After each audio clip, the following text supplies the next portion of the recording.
back to the Comic Book Bullies with Nerd is a New Bully. I'm your host, Leroy, a.k.a. Dandelion, with my co-host. Okay. This is Eli, the Red Orchid. I don't know. I don't know if that's an assassin or a gay porn star. I don't know what the fuck that is. Whatever it is, we're just going to move on with the show. So, yeah, we are back with the first episode of 2020. So, brand new month, brand new week, brand new year, brand new decade. Yeah, we are doing it. And at first, 2020 seemed like it was just going to be the same old, same old. Then all of a sudden, Eli, weird shit started happening. You turn on the news, and Australia, the entire continent, is on fire. Yeah, no shit. Like, that's what the fuck? Fucked up. I saw news of the day. They showed New Zealand. People from New Zealand were holding the camera phone, and their skies were red. Like, that biblical shit. That's what New Zealand looked like. Like Crisis on Infinite Earths. It looked exactly like that. Now, we're talking about New Zealand, not Australia. Yeah. That's what New Zealand looked like because they're so close to Australia. Mm-hmm. So, okay, so the anti-verse is about to destroy Earth. I mean, we already said we survived every other near apocalypse.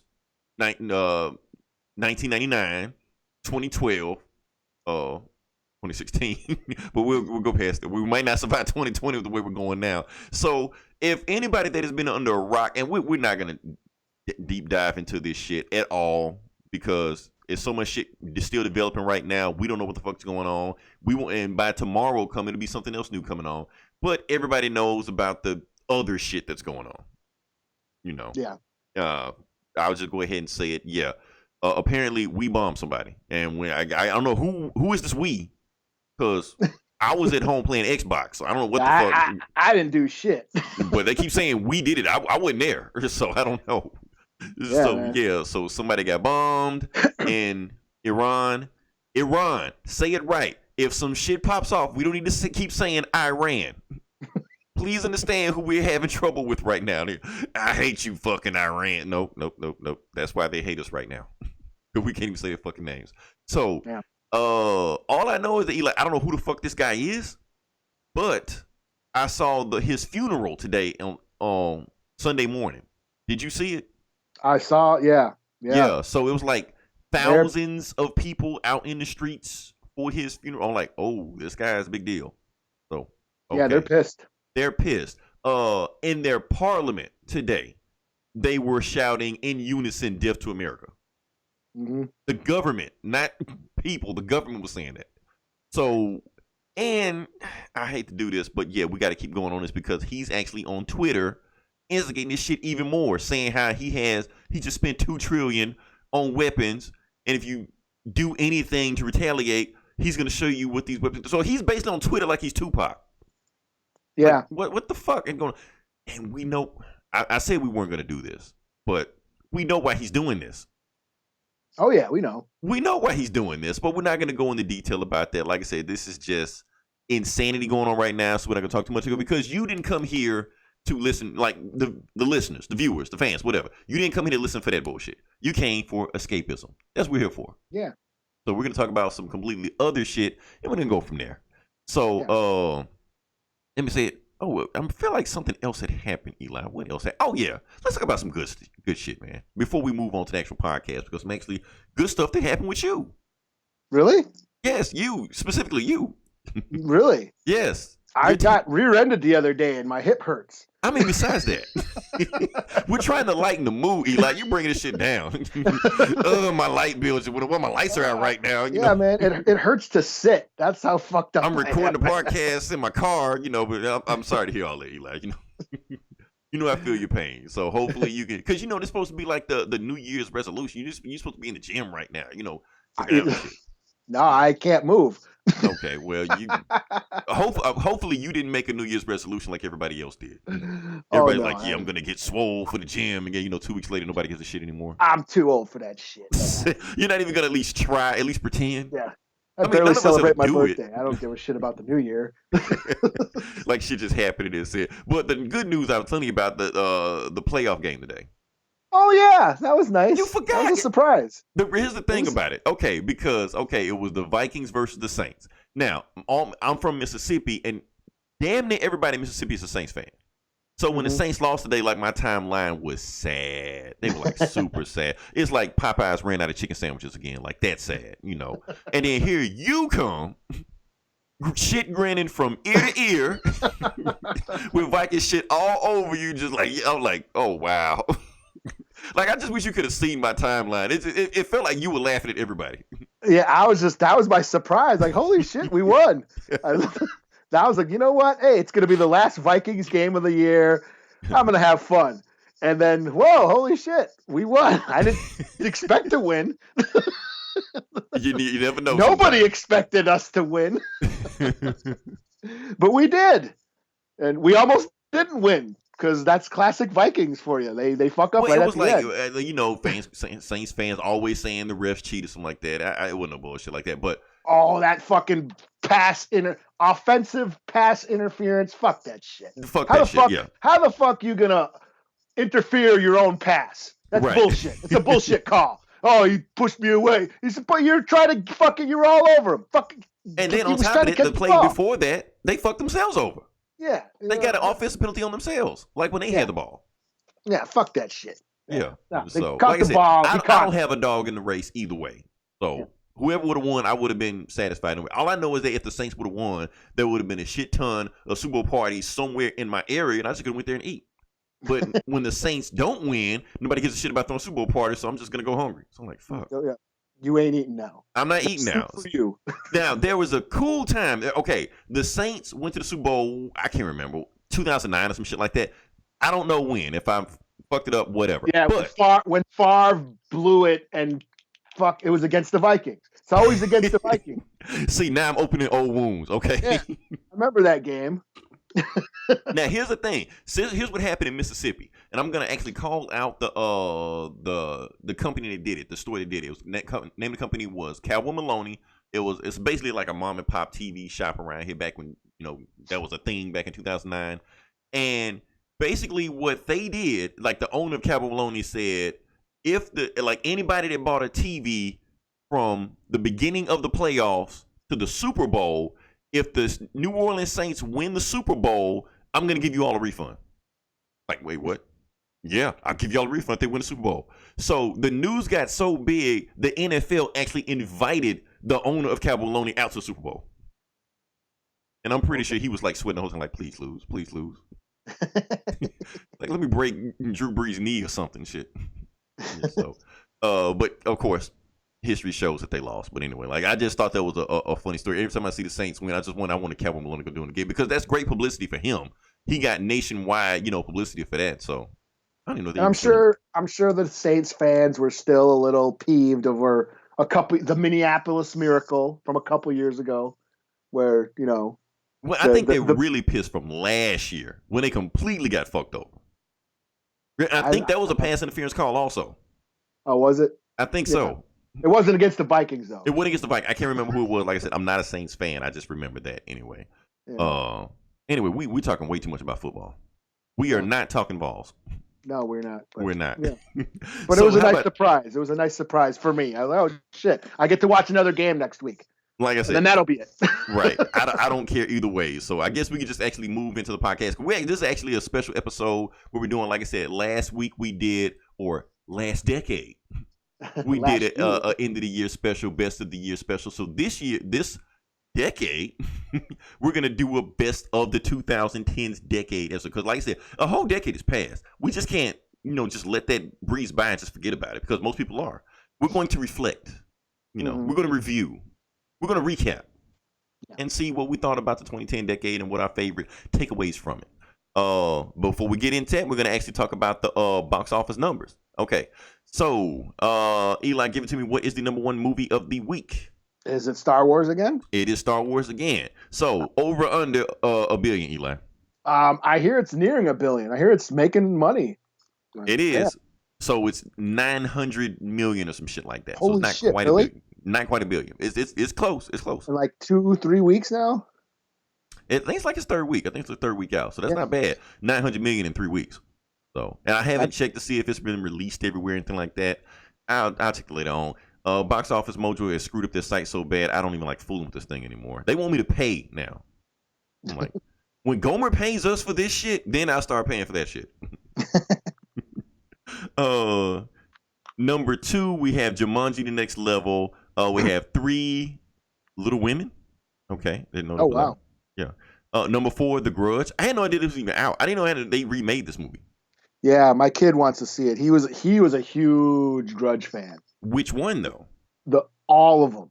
Okay. Like even the Japanese one. I had to go to like the Asian markets. Mm-hmm. Like here, like there's a bunch of there's a big Hmong population here in St. Paul, and they got their the Asian malls and their markets. I had to go there and get the import because they have like video stands where they sell video games and DVDs and shit. And we had to go searching for like Ju-on 2, all that Japanese horror. He really liked The Grudge, particularly the little boy, the little ghost boy. Mm-hmm. Yeah, he was really into him when he was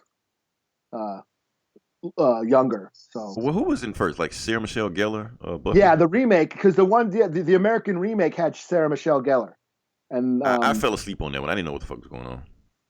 Yeah, and there's like I think there's like a trillion, at least 3 or 4 of the Americans, but there's like originally they were from Japan, and there's a whole series of them in Japan. Right. Now then I know like all those movies came from Japan like that. What did they used to call it?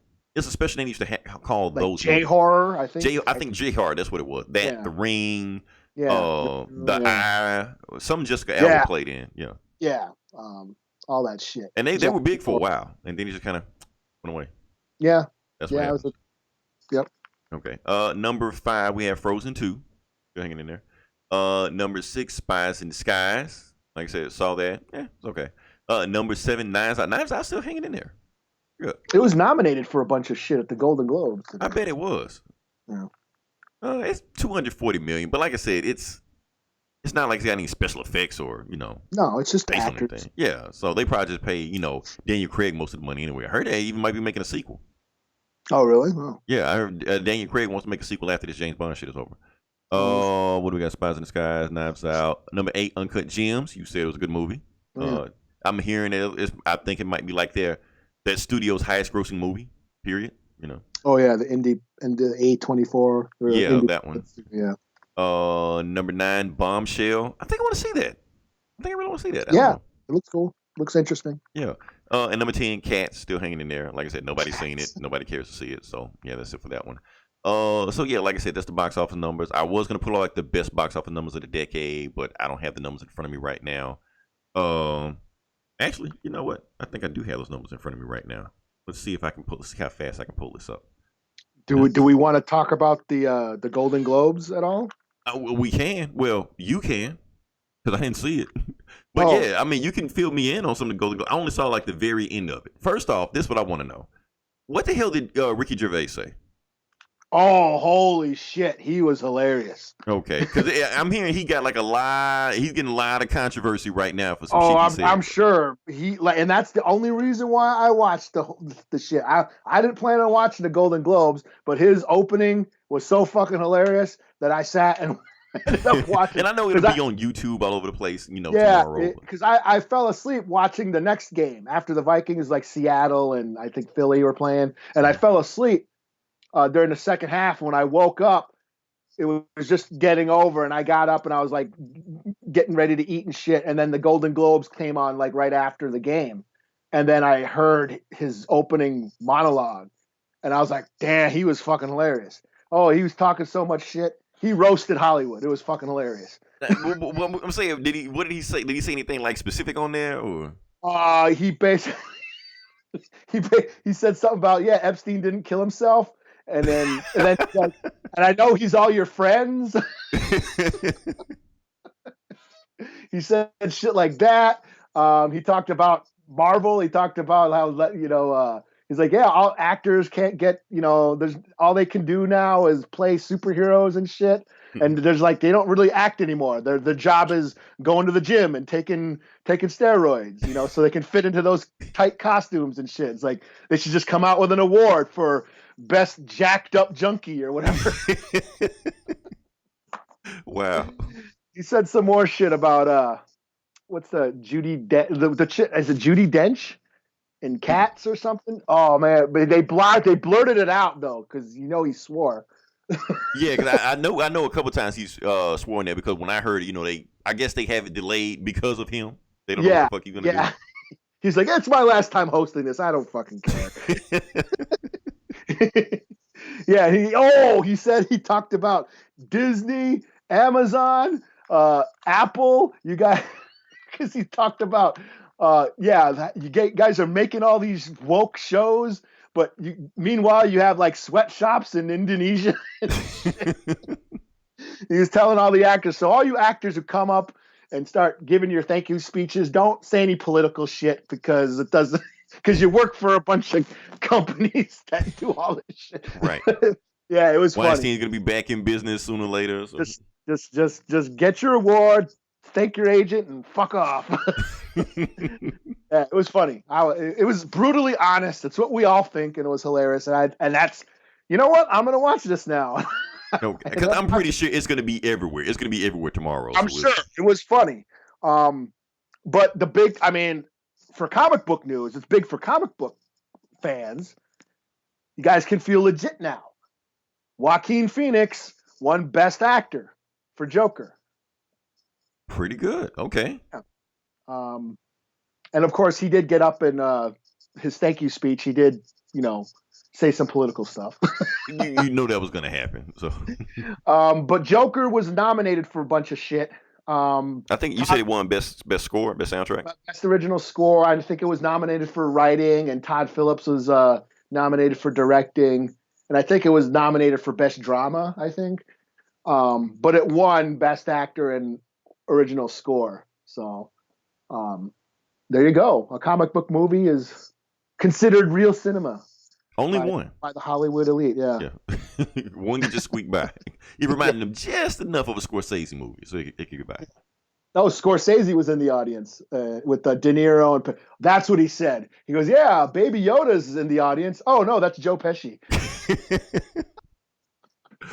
Oh yeah, I'm gonna look at that YouTube because I already know it's on YouTube now, so I'm gonna check that out as soon as I get up. Well, actually, no, I can just watch the show again. I can just watch it from the beginning. I forgot I got a Fire Stick. Yeah, so that's being said, we talked about the Golden Globes. Now we can actually talk about, like I said, we can get into the best of the decade. Let me pull up my notes Oh, yeah. Like I said, the 2010s passed, and a lot of time, like I said, 10 years has passed, and a lot of times people have forgotten what happened in the last 10 years. Most people can't even remember what happened last 5 minutes. Well, yesterday. So it's hard to go back to see what happened. Oh, what was I, where was I 10 years ago? Me personally, I know I lost my job. Matter of fact, think about this, Eli. We started a podcast. Honestly, that's the one thing that we started in 2010. I mean, in the 2010s decade, like that. Because remember, we talked about Star Wars, stuff like that. Now, we got all this hoopla and outrage over The Last Jedi. Remember, I didn't even review The Last Jedi because I was so broke at the time, I couldn't even review it. I didn't even go see the movie. Like, if you go back and listen to that episode, I don't remember if it was on Comic Bullies or was it on the other one that we did. Whatever it was, I didn't see it, so I couldn't review it. So I'm just sitting there looking at the reviews and watching people bitching about it. I'm like, what the fuck are people bitching about? It's a Star Wars movie. It can't be that bad. So that's what I was thinking. That being said, now we can actually talk about the I almost hit the erase button by accident. So what do we want to start with first? You want to start with movies first? Sure. Okay, we're just going to do top 5. We're not going to do 20 or 11 or some shit like that. We're just going to go back and forth. Oh, shit. I'm going to let you go first. All right. I just listed top 5 movies of the decade. Should I just go through all my whole list? Well, we'll go back and forth. Yeah. I mean, okay. Yeah. Okay. So number 5, I got Rogue One, Star Wars. Okay. Now, I know you didn't like it. I didn't. This is for me. This is the last hour is a literal war in the stars. It's X-wings and TIE fighters and all the cool shit that I loved about the old movies. And it wasn't in that Star Wars or the Skywalker saga thing. It was kind of outside of that. It basically made me think about Star Wars and like war, how war and soldiers and the sacrifice that they put, the valor, the sacrifices that soldiers go through, and they put it into a Star Wars movie. So they made me think about the real world through a Star Wars movie. and that's what I really liked about it. And plus, it had Vader kicking mad ass at the end. Only part I like, but that's just me. So that's my number 5 because hey, Star Wars returned this past decade, so I got to represent it somehow. And I mean, at the end of the day, 2019, I feel like was the year of Star Wars. I mean, I feel like if you're a Star Wars fan, you should be happy. You had that awesome game, Fallen Order. You had The Mandalorian. You had Rise of Skywalker. There was some other shit that came out too. I'm trying to think. I can't remember. But anyway, hell, that's enough. You should be happy with that. Yeah, but just because Star Wars, the return of Star Wars, and that's my favorite movie out of this new batch of Star Wars movies. So, really, that's still your favorite out of the new?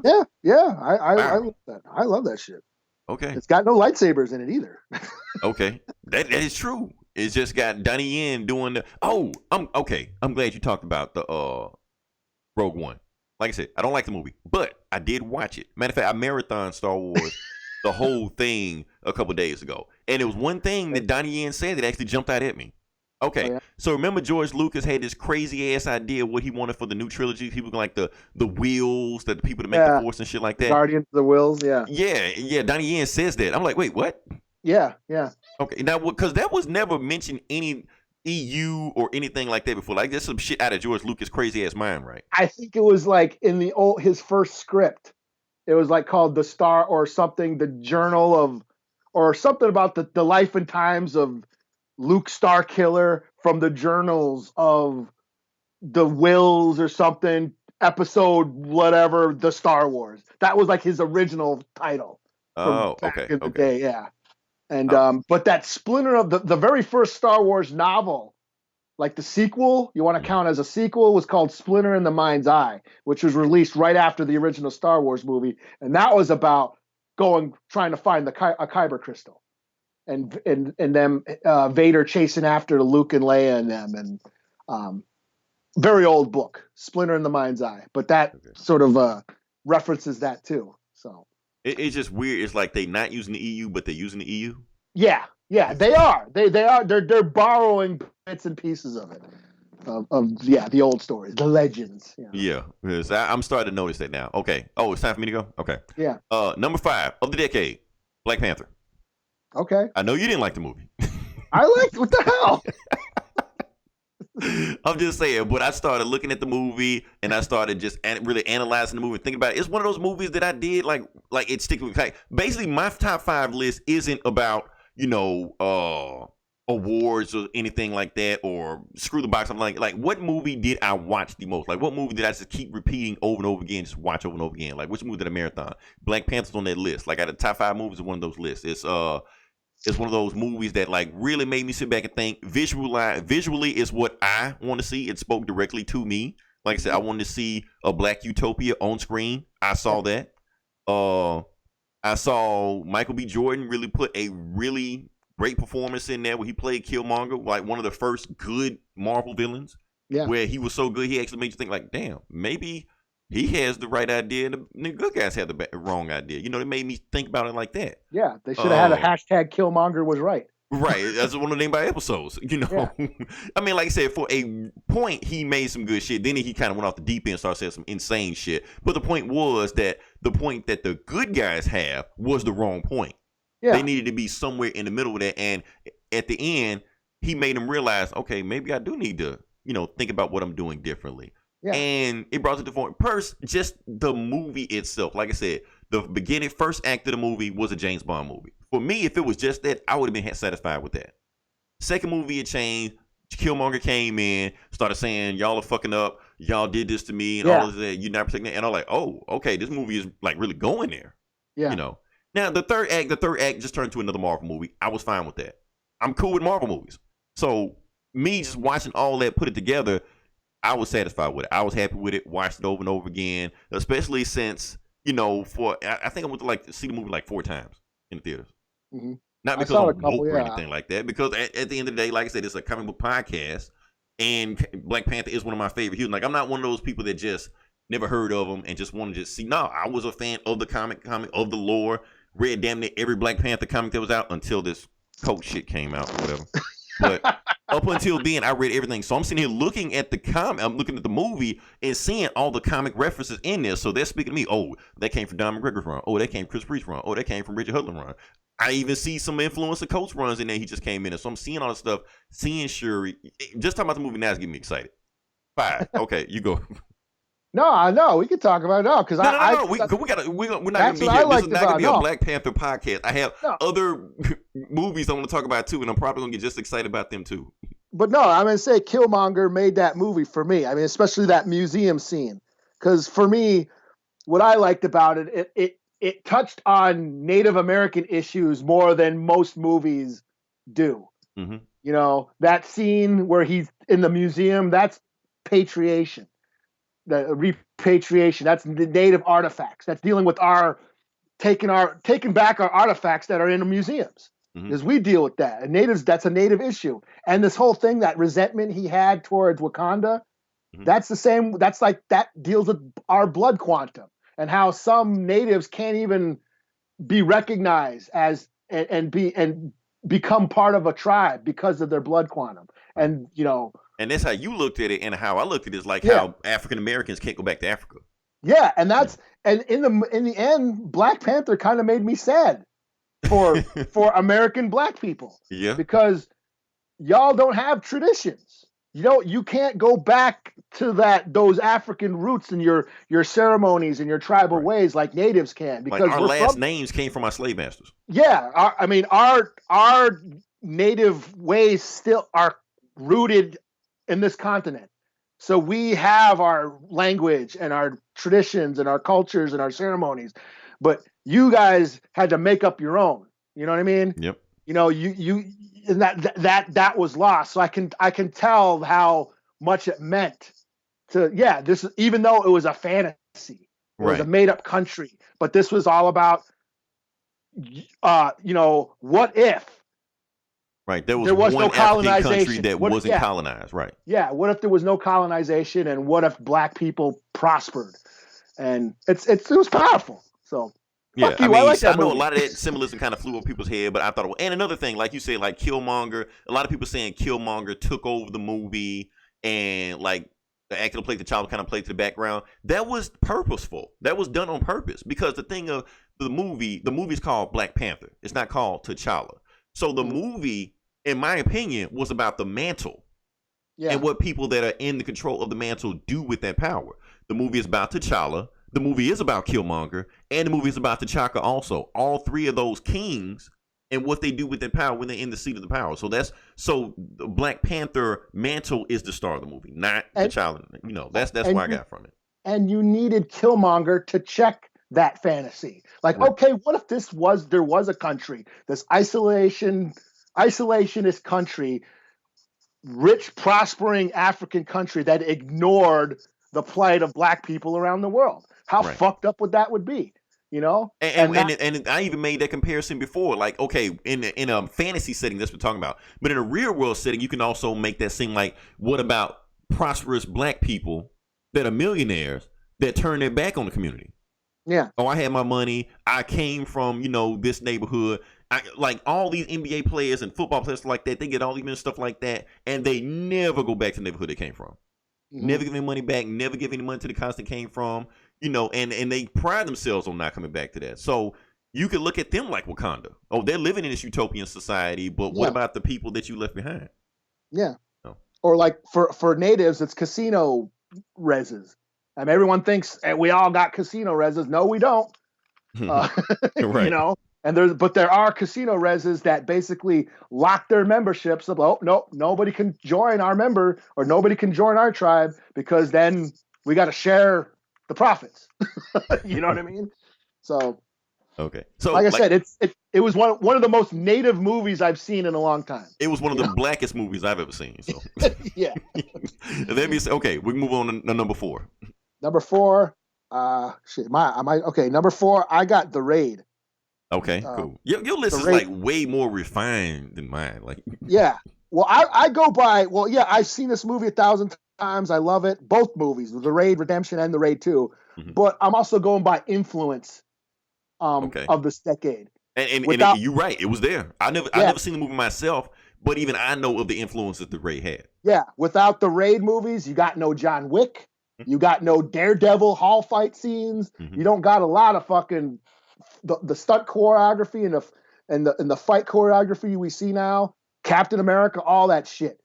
It all goes back to what those guys are doing in the Raid. Those fight scenes still hold up.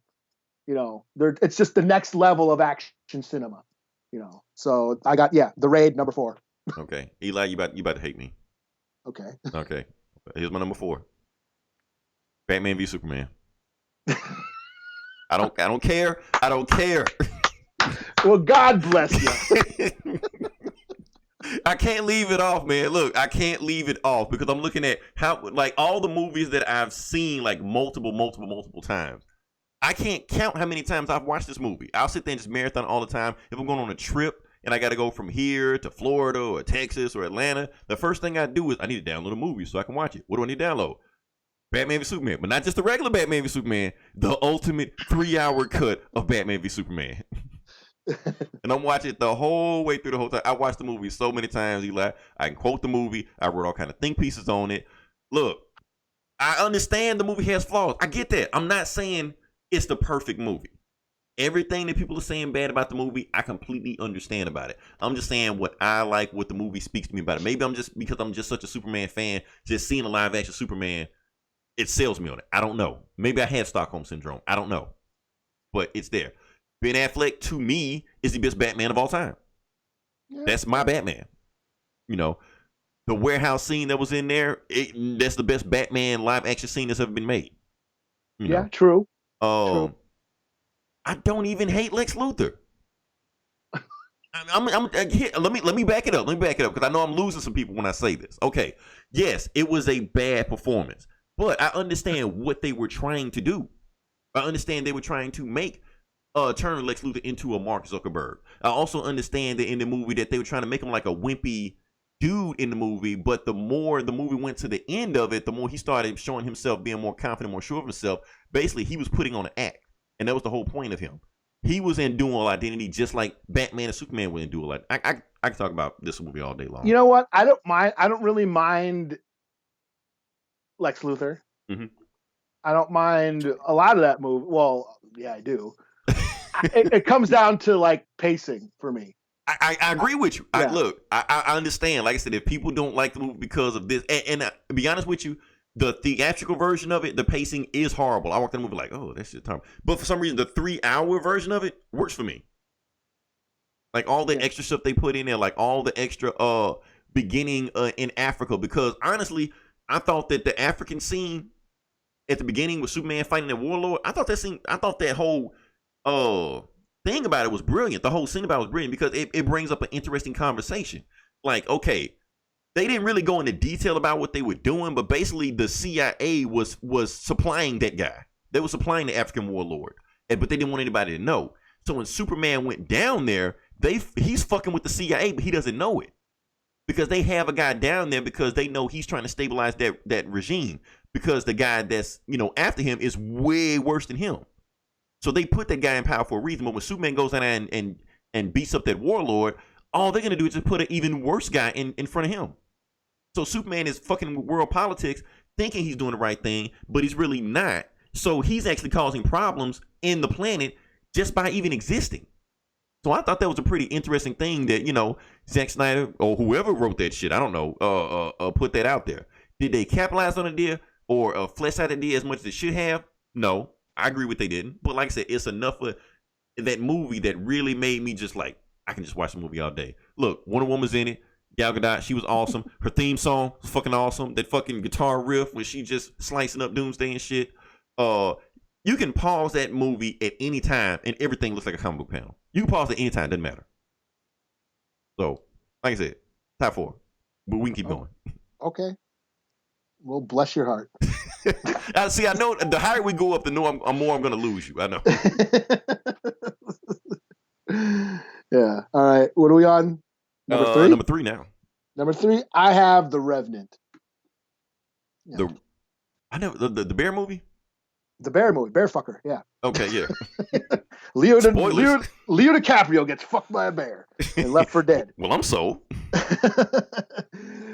So this is based on a true story of Hugh Glass. He was an old, fur trapper back in the 1800s, in the frontier of the old West, if you want, or the North, the old North. And it's just about him trying to survive. His son gets killed, murdered, and he has to go on revenge. But he's left for dead. He gets attacked by a bear, and he's left for dead by everybody. And he basically has to survive and get revenge. And it's him braving the elements, surviving, the harsh environments of this winter wilderness, and all the obstacles that he must overcome. But it gets really meditative. There's very long shots of nature. The movies, it starts out as a revenge movie, and the nature, it explores the nature of revenge and how it's a human of everybody's after revenge in this movie. I mean, Hugh Glass is, he's after Fitzgerald, Tom Hardy's character, who killed his son. Tom Hardy's character hates Indians because he was attacked and almost scalped by Indians. Then you have the chief, the Indian chief, who's after his daughter because his daughter was kidnapped. So everybody's got a reason for vengeance and shit. But that's just part of it, because you take that, because that vengeance is human nature. Then you juxtapose it with the natural war, just nature, regular old nature. You bring the bear. Bear just comes and bear is just being a bear, protecting its, young. Right. Fucks up Leo DiCaprio's character. You have the wilderness, that in the cold environments, the winter, the elements. That's nature just being nature. There's no malicious intent. There's no human motivation, no human emotion in nature. You know what I'm saying? Mm-hmm. So you have human nature versus regular nature, and it becomes a story of survival. And then it also becomes a metaphor, him surviving through this old country, this old America, is just another symbol of culture, that old culture of America, the Native American culture and the traditions, how they struggle to survive. And the environment is now struggling to survive with all our quote unquote civilizations. So it's just a very deep movie around this revenge story. And of course the cinematography is great. The camera work is great. The elements, the wilderness is just a character, because it's so, the environment is so much a part of the movie, and the harsh, violent nature of the environment that's just so much part of the movie too. The cinematography is great. Leo DiCaprio finally won his Oscar for this role, but Tom Hardy's great in it too. Tom Hardy his performance is great. Everybody, Hux, the guy who plays Hux in Star Wars, he's in it. They're all great. They have real native actors in it with real, authentic portrayals of native language. The opening scene, the battle scene is dope, where the Indians attack. So yeah, you got Black Panther, I got Revenant. Okay. So yeah, The Revenant. That's my number 3. Okay. Damn it, Eli, you picking real movies. All right. So you had your number 3, my number 3. Okay, my number 3, Civil War. Okay. I'm gonna just put it in there. Okay. So yeah, the rest of the list gonna be Marvel. I'm just letting you know that right now. So yeah, reason I'm picking Civil War in there. First off, it was just a bunch of action. Well, first off, Black Panther was in it.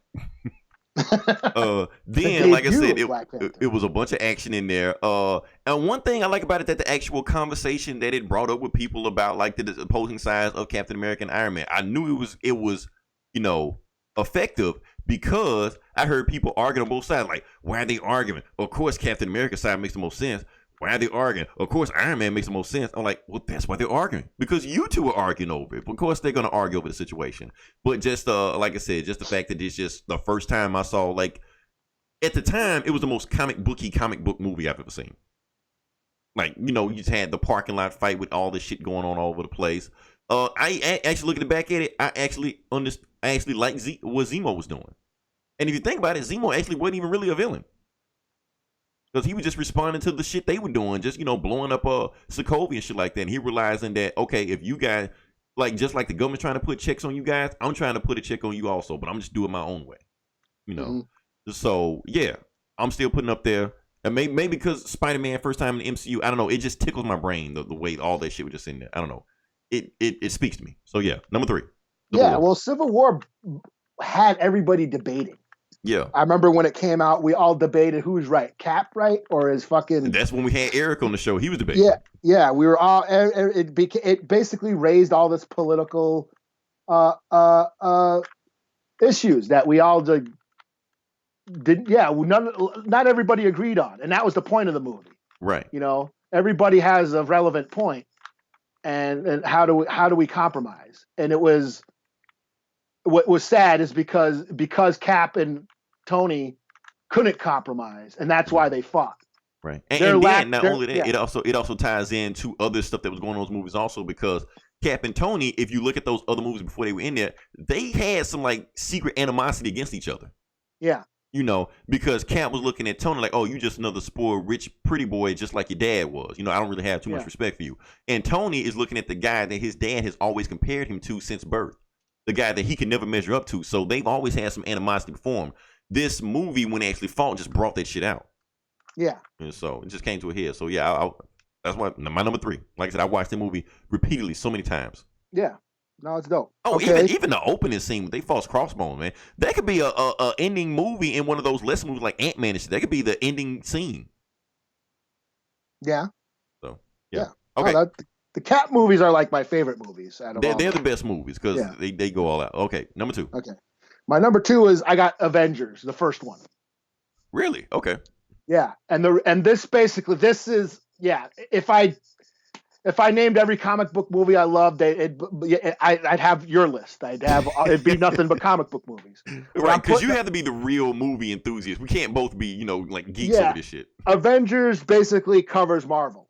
And the reason why I chose the first Avengers is because if the first Avengers wasn't as good as it was, they'd be the none of the other movies would have been made. Right. They'd be the DCU. Yeah. The success of the very first Avengers movie paved the way for Civil War, for fucking Winter Soldier, for Black Panther and Guardians of the Galaxy, all my favorite, Homecoming and all that shit. So, yeah, and I saw Avengers like, I don't know, 4 or 5 times that summer. That was like my movie this summer where I just kept going back. Like, yeah, fuck yeah. It was like a new Star Wars movie to me. Yeah, hell yeah. It made me feel like a kid again. I mean, I was already I was already into the Marvel movies. I did see all the other MCU movies, but I thought, they're all right. They're all right at best. You know what I'm saying? I'll say this. The Avengers, in my opinion, is the most impactful and influential movie of the 2010s. Yeah. It's like, you want to say, when did The Matrix come out? 2000? 99. Okay, so you can't really count that. But I'd go on a limb and say, even though it came out in 99, The Matrix was the most influential movie of the last decade. Of the 2000 decade.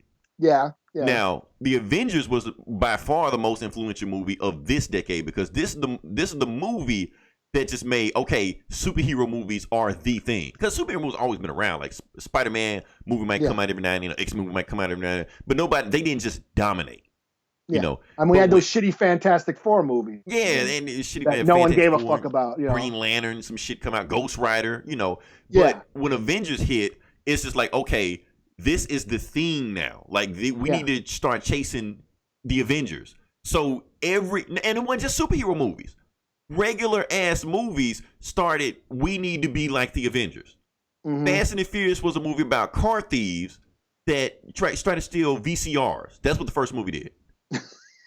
Now, in the post-Avengers world, they're fighting nuclear arm dealers, over drones and shit like that. They're the Avengers. He's fighting a cyborg, and he's fighting Winter Soldier. He's fighting a cyborg. They're being, drafted by, undercover secret agents nobody ever heard of because they're the best of the best of the best. And they're basically superheroes in cars. They can't be killed. Vin Diesel can't be killed in these movies. Yeah, they work for S.H.I.E.L.D.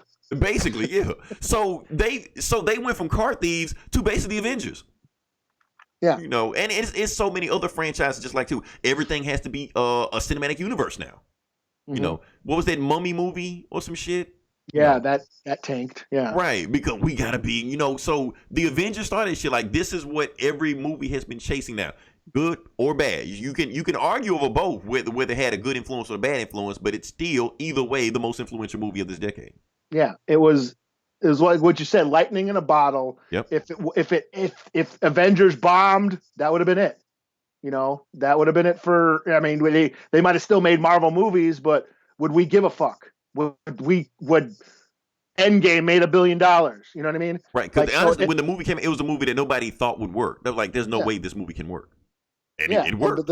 And it did, and audience loved it, and that paved the way. That legitimized the MCU and legitimized comic book movies. That's the reason why I can go to Target and buy a fucking Avengers shirt. Right, because it's funny, like when the trailers of this movie came out, nobody knew who the fuck these people were. Other than Hulk. And even in the theater, people were like, why the fuck is that the Incredible Hulk? Why is he here? Yeah. You know. Yeah. They didn't know who Captain America was. They damn sure didn't know who Hawkeye was. Yeah, I mean, no one really knew these characters. Right. You know? Even though they had movies, nobody saw those movies, so no one cared. Yeah, they weren't. I mean, because we're comic book fans, we saw them, but the general public didn't. Yeah, Avengers made comic books popular to non-comic book fans, and that's what mattered. You know, because we're in the bag. I mean, we saw those shitty Fantastic Four movies and shit, right. But non-comic book fans, the general public gave a shit. The general public knows who Thanos is. Who the fuck would have ever thought that? You know what I mean? Right. And I kept telling people about it. Wait till they show. And like and even in Avengers, he was teasing Avengers. We went nuts when we saw Thanos. Yeah, I was like, Thanos, like, holy shit, they're digging deep. Like, I hadn't even thought of the name Thanos since I like high school. Right. So like, you got half of the crowd going fucking nuts over it, and the other crowd like, who the fuck is that?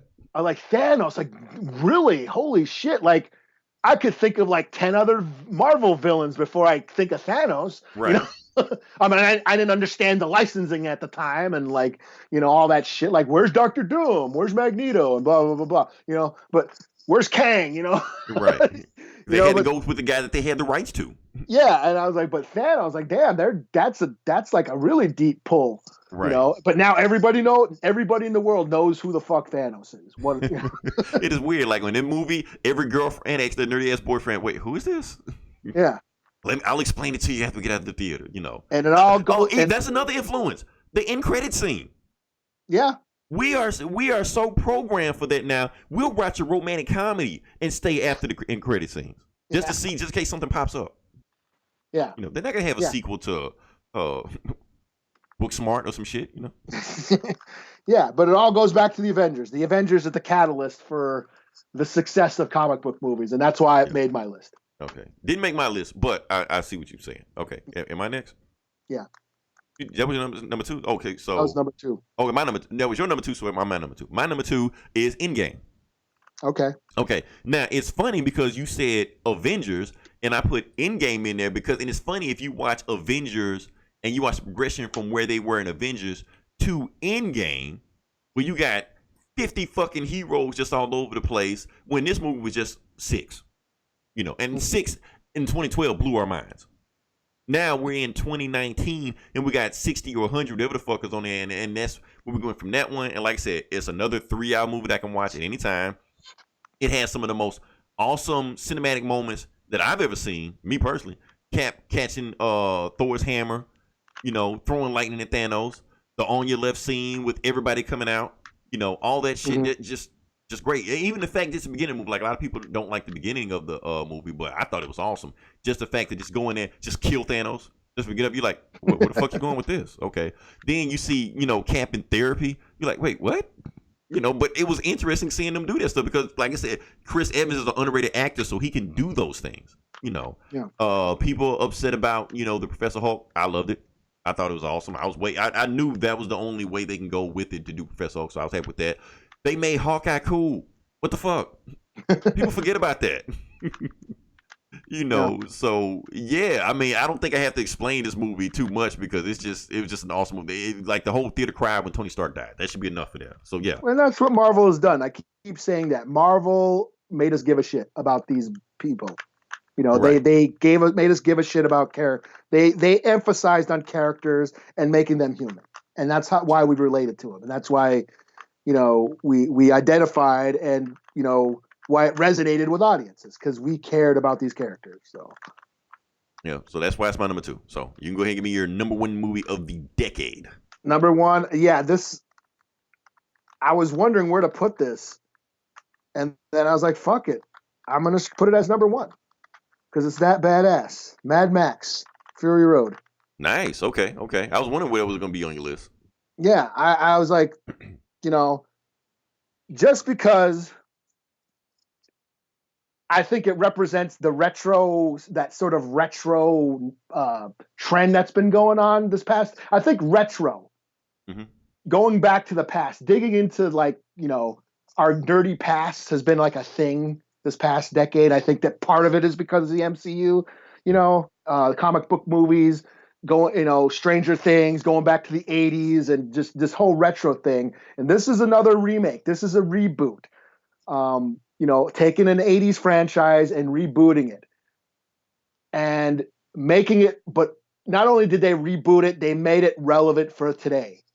It totally touches upon things that we deal with today, the environment, the nature of, again, man and war, and uh, uh, where we're headed as a species on this planet. And it's just, on top of all that shit, it's just an awesome fucking movie. It's got some of the coolest action I've seen. Visuals too. Visuals were insane. Visually, it's just so, it looks awesome. The action's awesome. The stunts are awesome. When you find out how little CGI was put into this fucking movie, it's crazy that no one fucking died. You know, right? Or maybe they didn't say anything. And George Miller, who's in his 70s, the fact that he did this in his 70s is crazy. That this is old school filmmaking at its finest. Like, they don't do this really anymore. You know, Disney doesn't do this. It's all green screen. You're all on a sound They'll stage. green screen Star anything. Wars. They'll green screen a gun in Nick Fury's hand. Yeah, I mean, Star Wars is getting to be that way now. They rarely go on location anymore. This is all on location. That's the thing about the Rev. Why I put the Revenant on there. That's all in location. That's all out in the gritty outdoors, braving the elements, and, you know, putting actors out there and capturing real environments. And that's what this movie did. They went out to a desert and filmed these crazy ass stunts in camera, and then also made it matter. It made the movie matter. So this is a reboot that is relevant to today still. So that's why I got it on there. So Mad Max, Fury Road, number 1 movie of the decade. Cool. My number 1 movie, only 1 movie left, is Avengers: Infinity War. Okay. That's one. Had to set you up for it. Yeah, Infinity War is the best movie of the decade, better than Endgame, because if you just watch that movie just by itself, that ending shocked everybody. Because it's the Avengers. They're the good guys. They always win. Yeah. I didn't see it opening weekend, so it kind of got spoiled for me. But it got spoiled. But everybody else was just shocked. Like, it was one of those Empire Strike Back type of ending, you know, where you think Luke's gonna beat Vader. Nah, he gets the shit beat out of him. You know, same thing with this one, where the bad guy wins. And those type of movies are just wait, that's not supposed to happen. They're the Avengers. They're supposed to be the Earth's mightiest heroes. They're supposed to be the strongest superheroes we've ever seen in a movie theater. And you tell me one guy can beat them? But it was interesting how they do it, because the way the movie paced itself, it's like it was a race. Like, maybe the Avengers could win, or maybe Thanos could win, or maybe the Avengers did one thing differently, they could have won, or, you know, if Thanos made one simple mistake, he would have lost. So it's like a race to see through the end. At the end, Thanos won. And the reason he won, because basically he kept saying, because that's the thing about the Avengers Infinity War, is that Thanos is the protagonist of the movie. Okay. So, yeah, that, if you really think about it that way, and he's basically saying that the reason he's going to beat them is because his will is stronger than them, because he's willing to go to certain lengths that the Avengers won't go to. The Avengers, like, when they get to that point, they're just like, nah, we can't do that, because we're the Avengers, we're the good guys. We can't go that far. Thanos like, no, I'm gonna take it as far as I need to go, and because he willing to take it that extra step, he can win. Like if one little bitty thing went wrong, if Thor would have came a second earlier, if he aimed for the head, if Star-Lord didn't flip out, people still pissed off at him for that. That pussy whip motherfucker. Right. Just the interaction that everybody was with each other. It gave me the Rocket and Thor group combo that I never knew I wanted. Just watching Guardians with Thor hanging with each other, or Tony and Doctor Strange bickering with each other, just like that shit.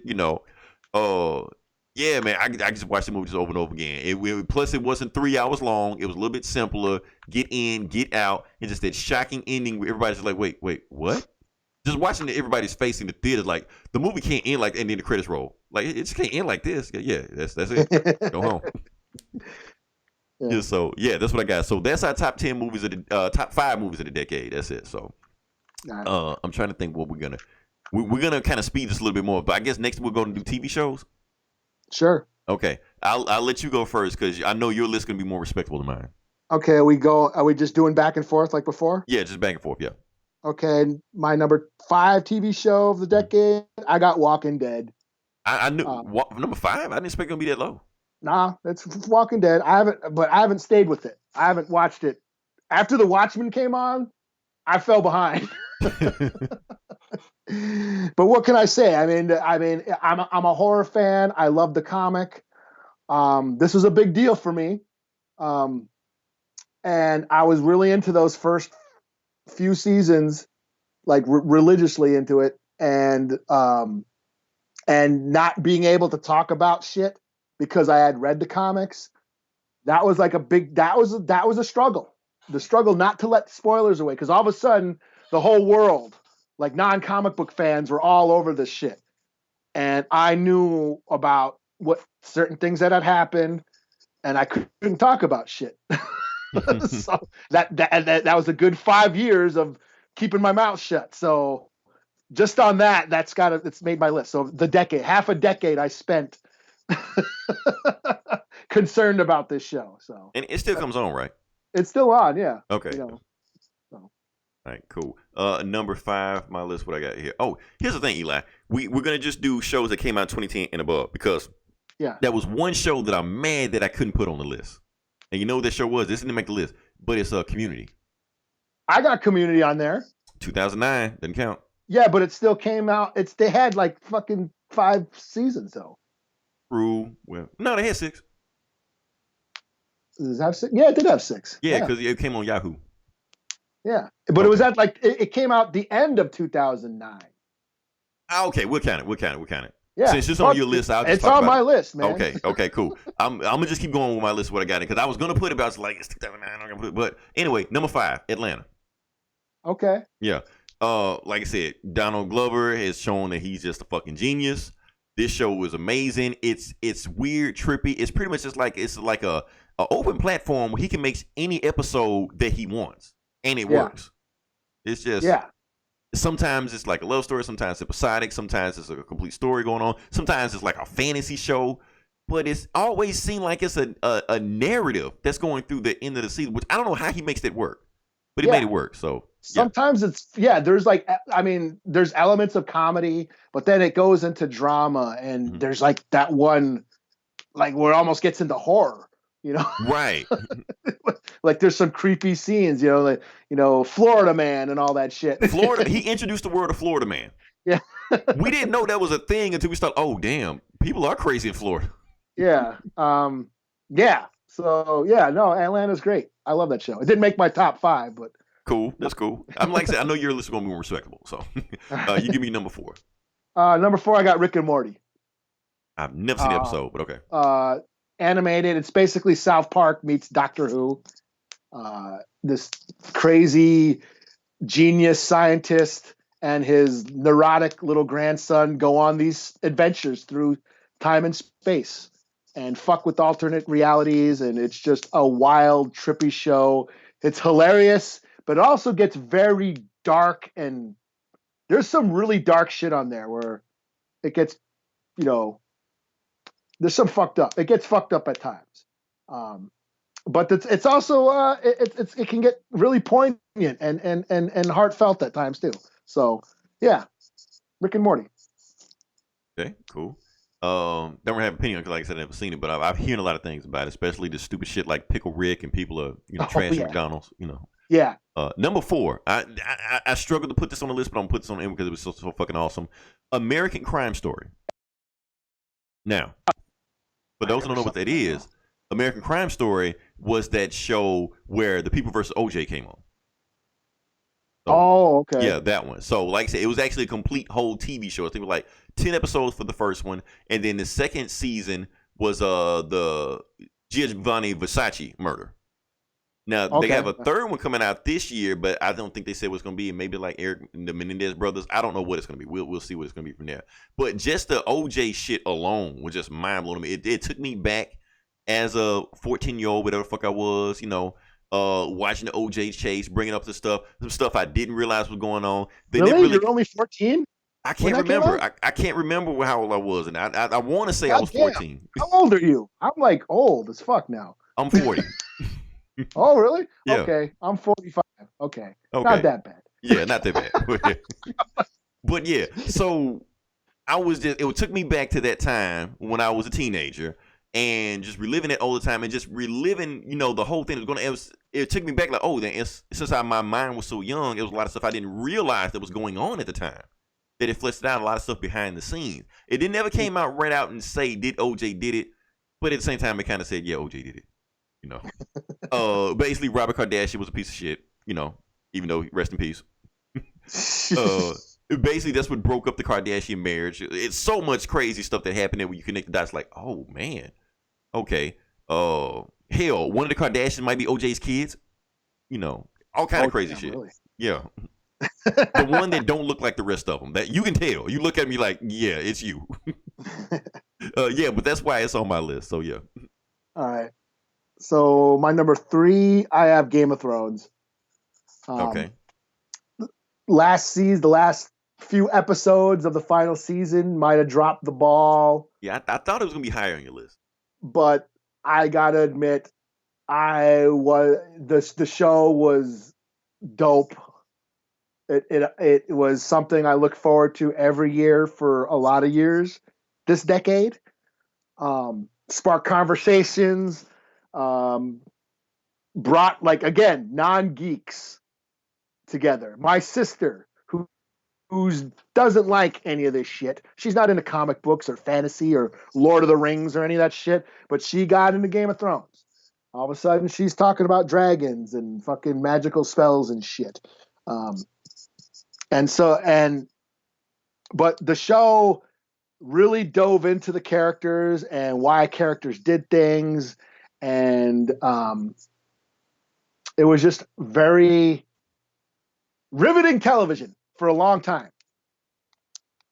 It's just too bad it didn't end that as cool as we thought. But I gotta give it props because it was cool. It was cool for a while. I never seen an episode, but it was all over my time feed. So yeah, so Game of Thrones, my number 3 spot. Oh, my number 3. Where am I? Okay, my number 3. And it's like I said, I know I'm gonna feel you rolling your eyes even when I say this, Eli, but I don't care. The Flash. I almost put that on my list. Oh, really? Okay. It almost made my list. Okay, but we're only doing 5. So. We're only doing 5. Yeah, like I said, I get it. Just like you said, Game of Thrones fell off in the last couple of seasons. Has the Flash been as good as it is now as it was? No, it's not. It's falling off also. But that first season, like the first 2 or 3 seasons, first 2, especially the first season, season was insane. Yeah. I was like, it was one of my because it gave me everything that I wanted. It wasn't like Smallville where he's becoming a superhero. He's learning. No, he's Flash. He's in there doing all insane shit, fighting all insane bad guys. He has an overarching villain that's trying to take. And the way they wrote that shit, it was awesome. Like, yeah, Flash technically in the timeline supposed to be older, but I wanted to fuck with him, so I went back in time, kill his mom. Awesome shit, man. I just love it. I almost put Arrow on there but Flash was just that much better of a show. Because Arrow, like, first couple seasons was awesome too. Especially he was just like murdering people left and right and shit. Yeah.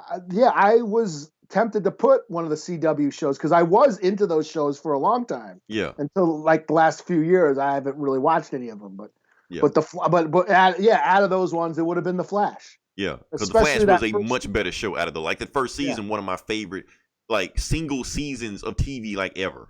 That shit was amazing for me. Yeah, that was great. Yeah, almost made my list, not quite. So, all right, my number two. Number two, it struggled, it waffled back and forth, but I put Watchmen. What? Okay. Yeah, my number two, Watchmen, and what can I say that we haven't already said about this show? We sucked blue dick for the last 3 episodes. Yeah, I mean, it was a sequel to one of the greatest comics ever written. It sounded like a bad idea. I didn't think I was going to like it. I only watched the first episode just out of curiosity, just to basically shit on it. Mm-hmm. I was prepared to hate it, and I did not hate it at all. And it turned out to be one of the best shows ever. Yep. And it pushed buttons. It pissed people off. Talked about relevant issues. Talked about race in a way that most shows and media and art is afraid to do so. It's basically Public Enemy of a TV show. You know what I mean? Right. You know what I mean? That's saying shit that other motherfuckers are afraid to say. Right. And that's what I didn't care who they offended. Yeah, they don't give a fuck. NWA, they don't give a fuck. Mm-hmm. You know, KRS-One. It's the KRS-One of TV, basically. So yeah, Watchmen, my number two. Okay, my number two. Eli, now I know this one you're gonna give me an eye roll on this one. Yeah. Okay. Number two, The Good Place. I've never seen that. What is that? I love that fuck. It comes on NBC, regular show. There's no cursing, anything like that. It's just a simple show about 4 people that died and went. I hate to tell you that because one of the reasons of the spoiler is the reason it's on my list. But fuck it, I spoiled it for you. Okay, so the first season, basically these people died and they went to heaven. But one of the people realized that they kind of sucked in real life, so they really shouldn't be in heaven. So they've been kind of sneaking around and okay, teach me how to be a good person so I can, make believe I'm in heaven. But it turns out all of them have been shitty people, and they're not in heaven. They're really in hell the whole time. Okay. Yeah. So, who the fuck's on this show? Oh, Kristen Bell, not Batman, the girl. Oh, I don't know. Kristen Bell, not Christian Bell. Oh, yeah. Veronica Mars or whatever. Veronica Mars. Okay. Yeah. She's the only. Ted Danson. He's the angel that actually flips around and turns out to be a demon. Oh, okay. Yeah, because or whatever. Everybody else, I have no idea who they are. It's just random people, but they're all in. By the time, they're interesting characters in the right. So you won't know who they are. They're not famous actors, but you're gonna be like, oh, that's that person. Oh, that's that person. Even if they play another role in another movie, you're gonna be, oh, you're that guy from that. He's always gonna be that person. So that's how that show is. It's just the whole show is basically about philosophy, how to be a good person. Is being a good person even a thing? It doesn't, even though it's really not, they never really go into religion, about heaven, hell, Muhammad. They don't do that. They just keep it as vague as possible. So you kind of just take away from it what you want, basically about, being a good person on earth is just being a good person. They talk about philosophy and more stuff like that. And it's just a really interesting show. And I sit back and man, I learned something from this show, that's why it's my number two. Cool. I never heard of it really. Honestly, I don't think you could. I wouldn't imagine you liking this show. Okay. Okay. I'm just put it out there. All right. Well, my number one is Community. I know it. Technically, it came out the first season. It would have been mine, but I didn't put it on there. But since you said, yeah. I mean, in 2009, that would have been the fall of 2009. So it would have been the 2010 season. So yeah, you're right. Yeah. So, but I mean, and I'll admit that first season, the only reason why I started watching this is because it came on after, I think, The Office. Because I was watching The Office, and then I think it came on before The Office or something. It was on the same night as The Office, so I'd watch that, and then I'd watch it afterwards or whatever. And it was in between a couple of shows that I did watch, so I would just leave it on. Sometimes I'd watch an episode, sometimes I'd be doing shit, but it wasn't until that I think the season finale of that first season with the paintball episode, that first paintball episode. Justin Lin directed the episode. Yeah. And that's where I was like, okay, this is a good show. And then season 2 came, and it came on in that same block of Thursday night TV I watched. But I believe it was the Dungeons and Dragons episode. Yeah. I was like, I never played an episode of Dungeons and Dragons before, but that episode was amazing. Yeah, and I was like, okay, I'm hooked. I'm watching. I'm gonna start watching the show from them. And I believe that's when the Russo brothers joined the show. No. The Russo brothers was from the beginning. Were they on the beginning? Okay. Yeah. They were the showrunners of the show. That's how they got the Dan Harmon. job. I know Dan Harmon did the first. Yeah, he created it, but I know eventually, that the Russo brothers, that they did get on there, and they directed a lot of the first episode. Like I think either the first 2 seasons or 3 seasons. It was all the first 2 seasons. Because at the end, then they jumped to Marvel.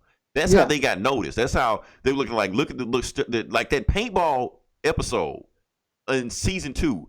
That's how they got the Marvel job. Yeah, the 2-parter. The 2-parter. That's what Marvel saw them. Yeah. They were like, "Give me those guys. Let them do Winter Soldier." And matter of fact, before Winter Soldier even came out, they already signed him to another Marvel deal. So, Community might be the most influential, impactful TV show of the decade. The most nerdiest show of all time, because if you want to go about Big Bang Theory, fuck Big Bang Theory. So many references, because I didn't even really start watching Big Bang Theory till like 2012 or 2013. Right, whenever that shit came out, right? Yeah, but this was like, it like made so many references to nerdy stuff because Troy and Abed, those guys were nerds. Yep. There was like the zombie episode where they had the Halloween zombie party, and. What's his Troy was it Inspector Space Time? It was like a whole thing on Doctor Who. Yeah, Doctor Who. They went to like a Comic-Con or something. Yeah. Yeah, he was like making references to Batman. He did the Batman episode where he was Batman and he was looking for the DVD and shit. Right. And then there was like the animated episode. Was like remember the Scorsese episode? Yes. That was amazing because they did like a Goodfellas episode where they were like stealing chicken or some shit like wing. that. They were doing the chicken strips. Right. They were doing the chicken strip shit. But then there was that one like anime where it's the foosball episode where it turned into anime between Shirley and Jeff, and they were doing foosball. It was like animated version of foosball and shit. Yeah, I remember that. Yeah.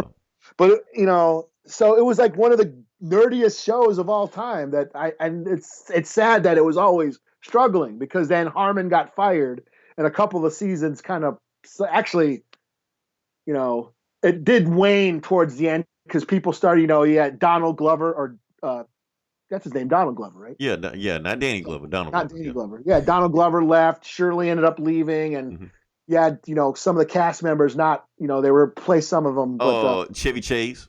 Chevy got Chase fired left because he said some racist shit to Donald Glover. Yeah, it got it, but I still followed it to Yahoo. Like I actually got the those episodes were good, and they were good. The Karate Kid episode, right? It was, once they got Harmon back, it was good again. Like some of that season 6 episode, like they were making fun of themselves, and that's why this shit was funny, Yeah. So I mean, it's one of my favorite shows of all time. I actually have like a season on DVD, like I had like on DVD, not Blu-ray. Like when it came out, I bought. And as a matter of fact, let me talk about this 6th season in a movie quote. People confuse that quote. They weren't talking about themselves. They were talking about this other bullshit. Cape. The cape. They were talking about the cape. That's what it was. They made a joke saying that show's not gonna last 3 weeks, and that's when he said 6th season of the movie. He wasn't talking about Community. He was talking about the cape, which fucking sucked. Yeah, because Troy was like that show. Right. So he was running around with the cape on, trying to whip it. Right. That show sucks. 6 seasons in a movie. The Community might have like the most quotable lines out of any, other than The Office. The Community might have the most quotable lines of niggas. They said so much quotable shit in there that I say to this day. On this podcast, I quote the Community all the time. You do too, Eli. Yeah, I do. Yeah. It's on Hulu, which I always watch it on Hulu when I'm just bored. People say, "Oh, The Office." I know. For me, it's Community. Yeah. So if you want to know the mind of our crazy, so watch Community. Then you understand why we're so warped. Miles Morales. Community damn near invented Miles Morales. Matter of fact, that was an Easter egg. Donald Glover actually, like on one of the season premieres, woke up with a Spider-Man outfit, and people were like, he needs to be Spider-Man. Boom. And that's where the shit started from. Yeah, that's where Bendis got the idea. Yep. Oh man. Yeah, we can talk about Community all day, but that's not what we're here for. Okay. Yeah. So that's my number one TV show of the decade. I had Watchmen, but I'm gonna change the Community also. All right. All right. Now we're gonna go to we're gonna skip music. I don't want to talk about it because it's too weird. Video games. Video games. Shit. You want to do video games? Go ahead. Okay. Tell you what. This is the video game section. We're gonna just move on to the video game section right now, so we're gonna start there. I'll let you. You got a top 5 anything? Video games? Yeah. No. Oh, okay. Well, fuck it. I'll just let you go. Okay, yeah, I'll just go then. Okay, so yeah, the video games. I'm just go with my top 5. First, I got 2 lists. I'm gonna cheat. I'm gonna do my top 5 like single player games, and then I'm doing top 5 fighting games because that's what I like to play more than anything, fighting games. So top 5. 5th one, The Last of Us. Number 4, Spider-Man. PS4. Okay. Yep. Number 3, Batman Arkham City. Okay. Yeah. Number 2, Mass Effect 2. Love that fucking game. Love that fucking game. And number 1, Grand Theft Auto 5. I mean, you can't go wrong with Grand Theft Auto 5. And it's on Xbox Live Game Pass. If you got that, go get that. So top 5 fighting games. Here we go. Okay. And then I'm going to move on from there. Number 5, King of Fighters 13. Love that fucking game. Game is amazing. 13 of them? Yeah, they made a bunch of them. Number 4, Dragon Ball Fighter Z. That game is amazing. Okay. Yeah, played it, made by the same folks who made Guilty Gear, whatever like that. Number 3, Tekken 7. People, please stop naming Tekken 3 as your favorite Tekken because it's not. Tekken 7 is the best Tekken. It's better than a fucking 20-year-old game that doesn't look like shit. It's a better game. Tekken 7. Go with it. Okay. Number 5, my personal favorite. I know everybody is divisive, but my personal favorite, Street Fighter 5. I love it. I'm gonna get back onto it in January. I'm gonna really dig into it because they revamped the game from the ground up and got all kind of new characters, stuff like that. So yeah, and I'm gonna be streaming. So check the channel. You'll see me play it. Number 1, my favorite. No, not my favorite. The best fighting game of the 2010 decade. Ultimate Marvel vs. Capcom 3. Game is amazing. Game is fucking amazing. You got Ghost Rider. Oh, you got it? Yeah, you do got it. That's right. I had that, yeah. Yeah, you playing it. Okay. Because it's got Ghost Rider. It's got Hawkeye. It's got Taskmaster. It's got Nova. Like, what the fuck is Nova on there? Awesome. You know. Dante from Devil May Cry is on there with his brother Virgil and shit. Yeah. Just so much awesome shit on there, man. I Rocket Raccoon. That's the first time I ever heard of Rocket Raccoon on there. I remember playing against my my buddy, and I was like, I don't know who the fuck this raccoon is, but I'm just pick him up and start beating his ass with him. You're like, fuck you and that fucking raccoon. I don't know who the fuck he is, but get the fuck out of my house. You know, I like. So when the movie came out, I'm like, hey, he's from the video game. So yeah, even back then, they knew the MCU was coming, so they were, you know, starting to put their characters in there and shit like that. So yeah. That being said, we actually move on to the next part of the podcast. Sure. Okay. Roundabout way, but we're finally here where we need to be. So this is the comic book bullies, where we talk about comic books, because this is like our bread and butter. So we're gonna talk about not the number one. I will say this quickly. I'm not gonna do a top 5 list because I don't know off the top of my head. All I do know is that the number one comic book, or the number one selling comic book of last decade was Star Wars #1. Oh, was it? Yeah, the one that came out I think like 2015, like right after The Force Awakens. Okay, I got that. It is the only. Hang on to it. Actually, don't, because it's not gonna be worth anything. I'm gonna tell you why. Because it is the only comic of the 2010 decade that sold over 1 million copies. Oh, no shit. Yeah. So yeah, that's a big deal. All right. Goddamn. Yeah. So that means it won't be. Let me break down economics to people. So if the comic is the only comic that sold $1 million, 1 million copies, that means 10 years from now it's not going to be worth anything because everybody has a copy. Mm-hmm.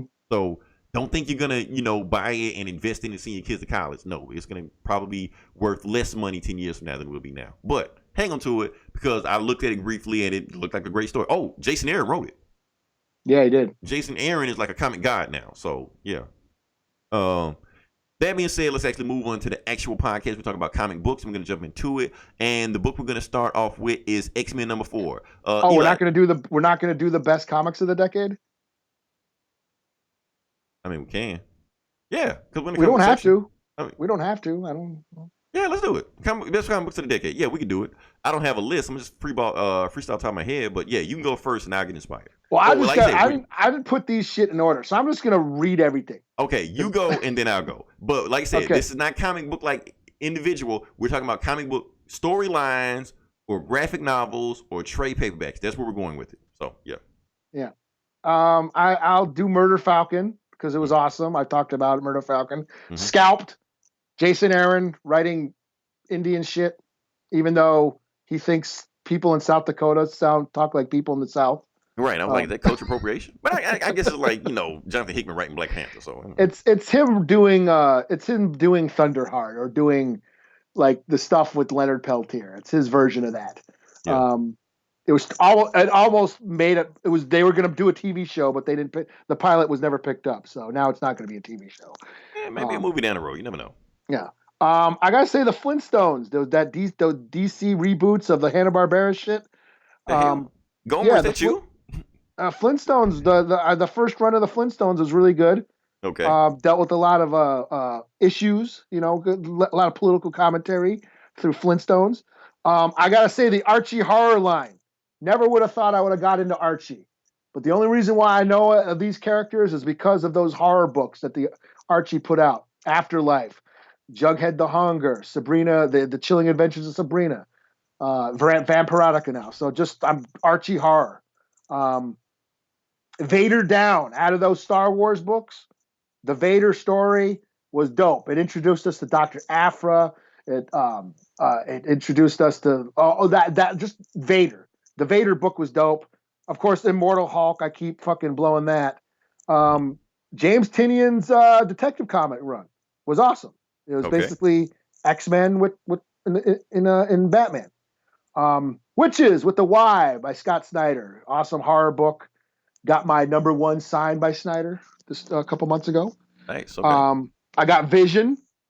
Tom King's Vision run. Made classic. Great. Which is why I'm excited for WandaVision. Yeah. Which has been moved up to this year because everybody's been canceling their subscriptions. Yeah. I got Venom, Donny Cates' Venom run. Aliens Defiance. One of the coolest alien stories to come out in a long time. I also got the Aliens versus Predator versus Prometheus. The Fire and Stone story arc where they just blended Aliens, Predator, Prometheus all in one continuous arc and they made it work. Aquaman, the Throne of Atlantis story arc, and the Underworld story arc. Great runs. Secret Wars 2. Jonathan Hickman. Hey. Okay. That was dope. And then Batman, Death of the Family. Joker ripping off his face. Basically what got me back into reading comics. I hadn't read comics in years, and I heard, hey, Joker ripped off his face. Really? I got to read that. And then when I found out it was Greg Capullo doing the art, I'm like, holy shit, that sounds awesome. Right. So, you speak for Spawn, yeah. So yeah. Yeah. So yeah, that's my list of comics of the decade. Okay. There's more than 5. That's cool. I'm not gonna do top 5. I'm gonna just roll off the list just like you did. Avengers versus X-Men. I don't care what anybody say. That shit was classic. Yeah, you always want to see all of the X-Men versus all of the Avengers fighting over Phoenix and shit like that. Awesome.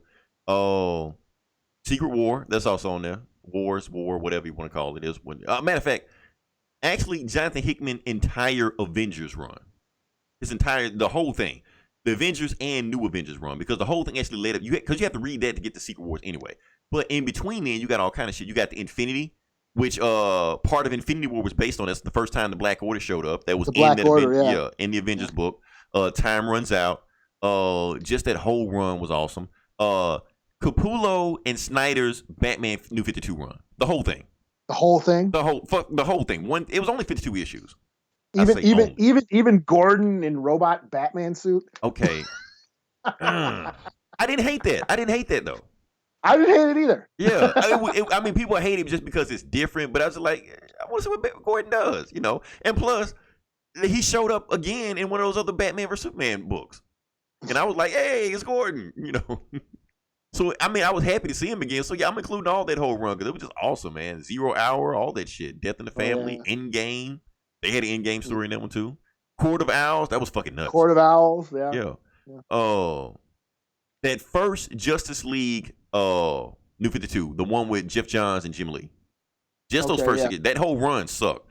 I mean, the whole, like, I can't say get the entire run. Nah, it sucked. But that first 6 issues where they fought Darkseid, they come together and Superman just beat the fuck out of it, that was awesome. Classic shit. What other ones? You know what? I'm gonna put Secret Empire on there. Really? I'm gonna put. Was that this decade? That was this decade? Yeah, like 2016. Secret? Really? Yeah. Oh, Secret Empire. Yeah. Oh, you're talking about Nazi Cap. Yeah. Okay, yeah. I was thinking of something else. I was thinking of Secret Invasion. No, that was last decade. That was definitely last decade. Yeah. So Secret Empire, Nazi Cap. Look, I hated the concept of it, but reading it, I was like, it's actually pretty interesting. And on top of that, Tennessee Colts was able to actually spin a really good Captain America out of the aftermath of it. So it actually for a while he did, yeah. For a while, then it eventually, Colts gonna coach, So, but until then, it was pretty interesting. So I go with that. I'm trying to think what other awesome run. Vision, of course. Yeah. Vision is my favorite. So if you want to know what my number one is, that Vision is it. Shit. What else was it? I'm trying to blank. I read so much shit. Bendis Superman? Fuck no. but I am gonna put. Okay, hold on. When did All-Star Superman come out? All-Star Superman? Yeah. Did All-Star Superman come out this decade? I don't know. I don't know if I read All-Star Superman. I don't think it came out. I don't think I. No, hell no, that shit came out in 2005. Okay, is All-Star Batman the one that Snyder wrote? I'm trying to remember that one. Was that any good? And him and your boy, what's his name? Oh yeah, no, fuck him. I can't do it because he was that Action Comics 118, whatever the fuck it is. I was gonna pick it up and I saw him drawing. I was like, nope, fuck that. So, but I'm gonna put Grant Morrison's Action Comics run on there. I thought that was awesome. He redid Superman, made Superman like an asshole, basically like it was back in the 30s. He weakened him because he couldn't fly anymore. All he could do was jump. I thought that shit was awesome to see he was doing with that. Your Aquaman run, the one that you named, I'm putting it on there too. That whole Jeff Johns run. Yeah. Yeah, that shit was awesome. Dan Abnett took over, and yeah. I kind of fell off after Dan Abnett. Yeah, I heard good things about it. But even the Rebirth, like I'm saying, when Rebirth started and that whole underworld. Yeah. With that was cool too. So and shit, House of X. Oh, okay. I know you're not gonna put it there, but I'm gonna put it there. Just because he reinvented the X-Men, he made me give a shit about the X-Men again. So yeah, that's I think that's it. It's probably some more books I'm forgetting about, but yeah, those were awesome. Oh, Mr. Miracle too. I gotta talk about Mr. Miracle. So that's up there. That being said, can we move on to the actual comic book reviews? Let's do it. All right, let's do it. Like I said, it's comic book reviews. First one we're gonna talk about is X-Men number 4. Basically the book, the cover is Professor X, Magneto, and Apocalypse in all 3-piece suits. And they're going to, what is the place called? The World Economic Forum in Switzerland. So they invited there because, like I said, they're a big deal now. Professor X may or may not be the wealthiest man in the Marvel Universe. So, of course, they're going to invite them out there to have a conversation with them. They go out there, they meet, they have dinner, and what they eat, I got to tell you what they eat. Okay. They eat watermelon gazpacho infused with, and I may be saying this wrong, habanero? Am I saying it right? Okay, yeah. Okay. Yeah. And poblano chilies. So watermelon gazpacho. So I want to have that dinner because that's what the X-Men eat. So I don't give a fuck how much it costs. I'm going to eat it and I'm going to YouTube it when I eat it with shredded kale, mushrooms, bacon, and Parmesan. So yeah, so I got to eat that shit. So anyway, they're eating.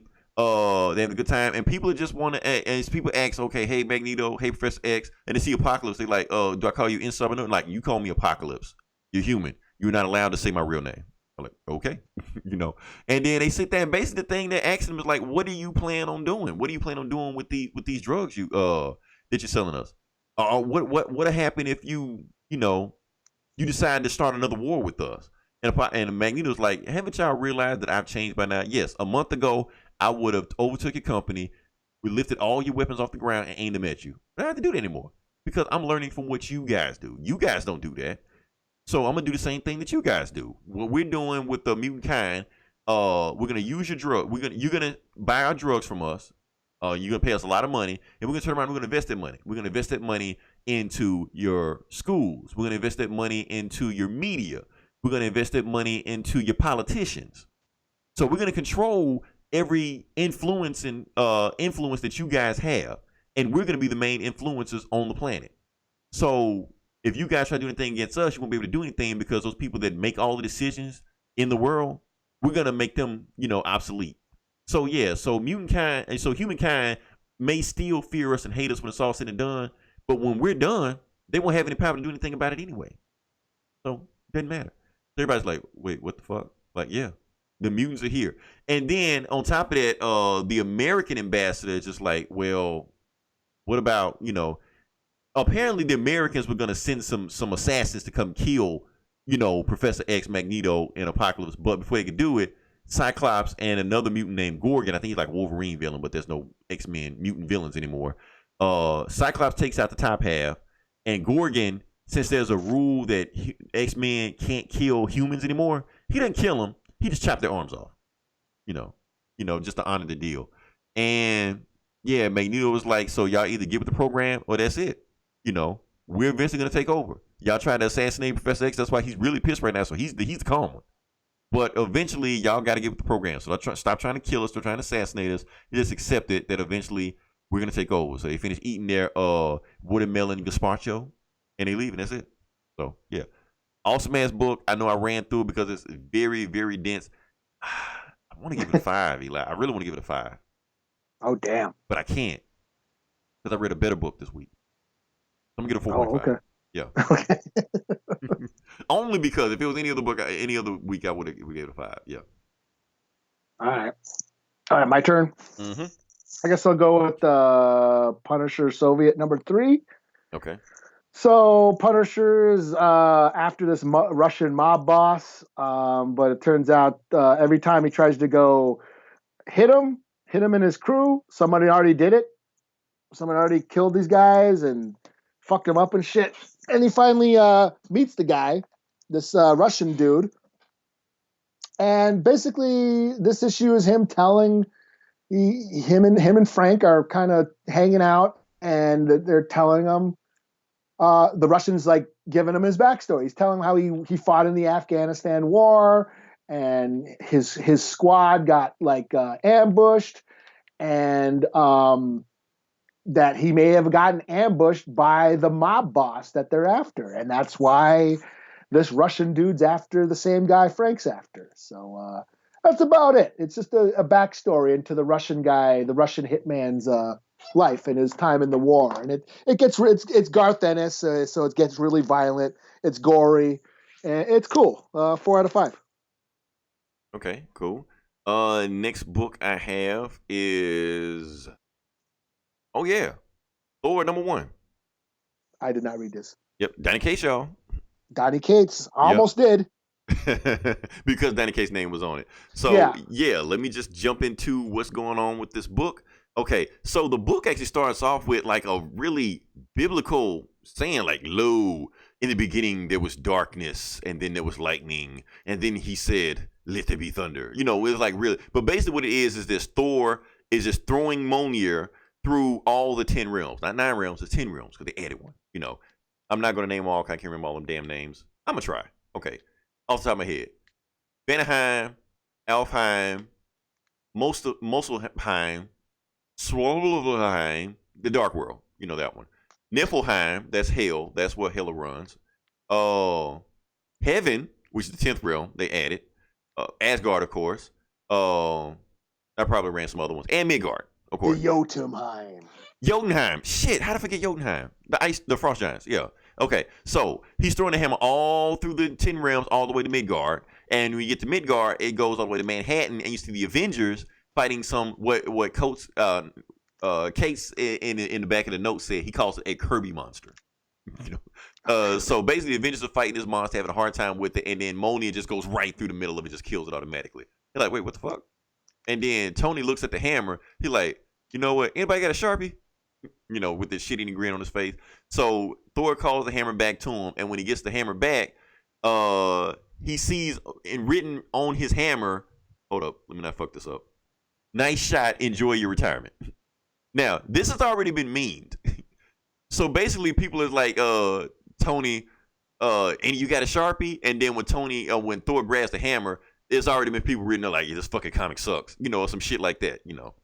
But anyway, Thor is now the king of Asgard. He's missing an eye because all this shit happened in War of the Realms that he had to give up his eye to become worthy or get wisdom or some bullshit like that. I can't remember what it was. But anyway, he's missing an eye. Arm is still gone. So he's got the destroyer armor on him. Sif is now... Since he's the king of Asgard, Sif's basically like the guardian of Asgard, whatever like that. So basically, Sif is taking his place that he used to have. And he's like, well, maybe I need to do this, maybe do that. Like, no, Thor, that's my job now. You be your thing. So those two ravens that Odin used to have, those two ravens fly with him now, you know. And she like, go, and Sif is like, go be a king. And Thor thinks to himself, man, yeah, but what's a king to a god? And it made me pause for a second, Eli. I really had to pause is because Donny Cates just quoted Jay-Z.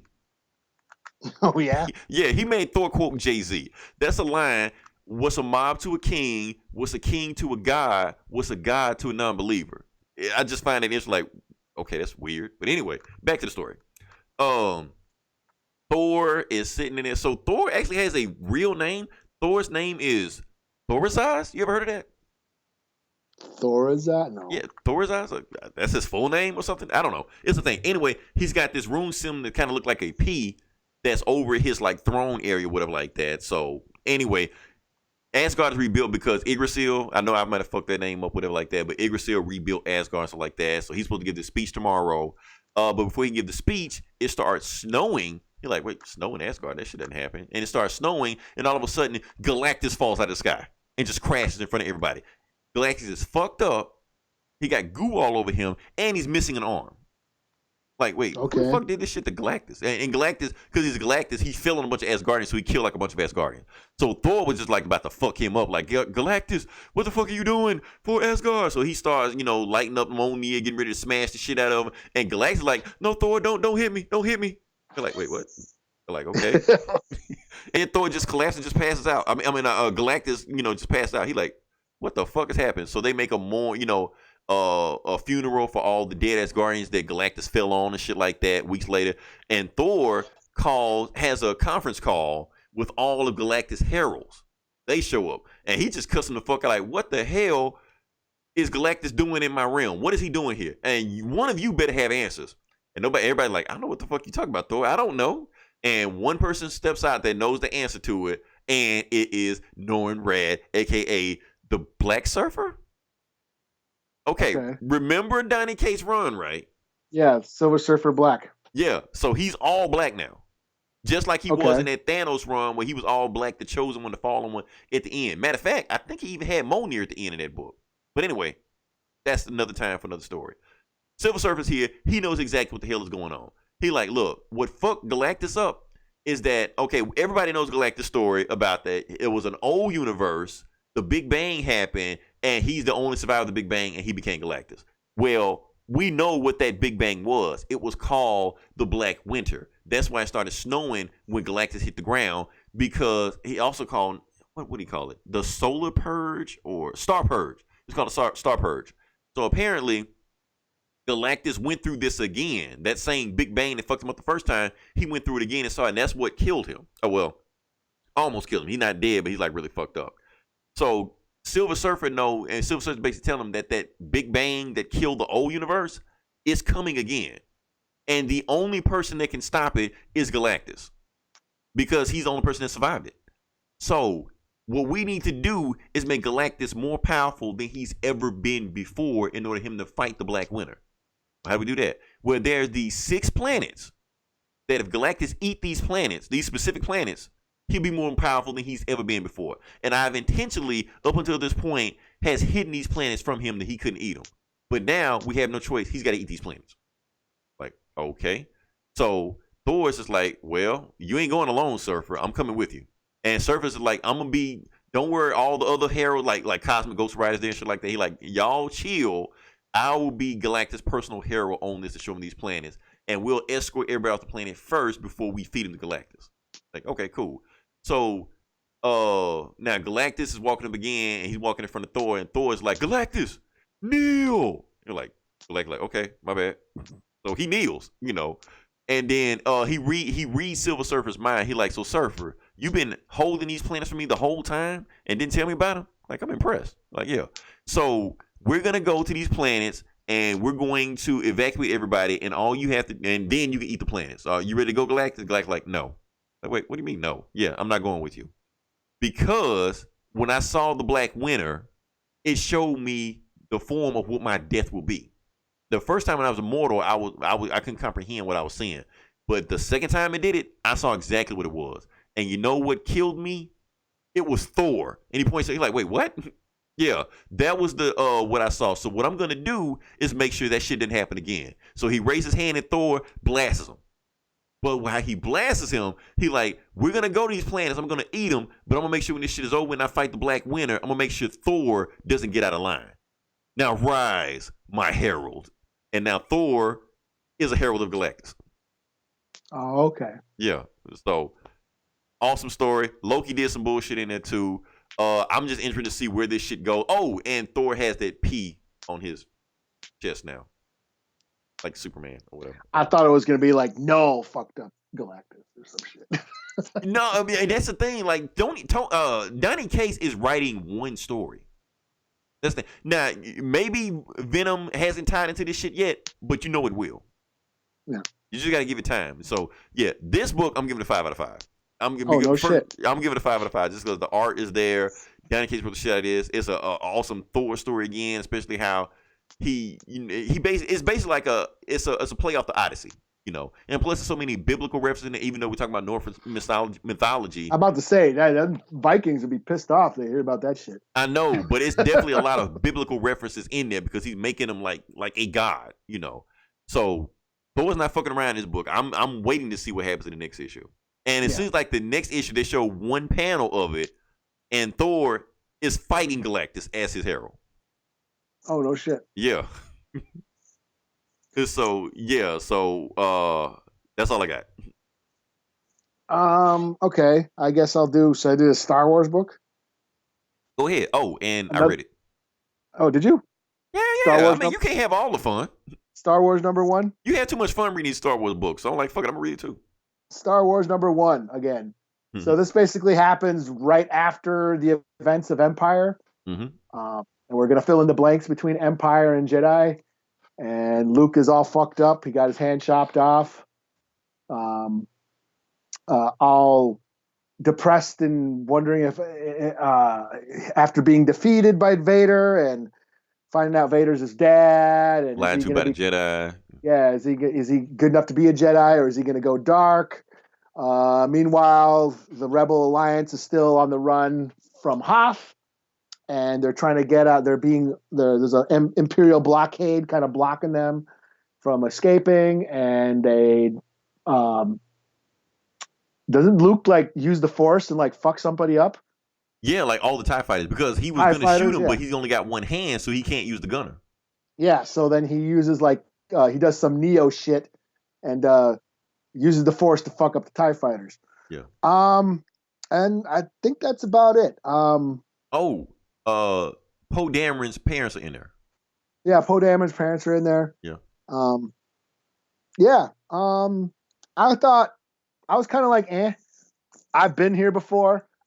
Well, that was my first Star Wars comic, so I think I liked it a little bit more than you did. I'm just like, Shadows of the Empire dealt with this time period. Mm-hmm. I've read comics back in the day that's dealt with this time period. But this is canonical now. So now it's like it's new canon, and I guess I don't care. Basically, I don't give a shit. I don't care. I don't know. I'm not in. I don't know if I can start following another. Basically, I don't know if I'm going to start following another Star Wars book because I've read so many of them and I got bored with them.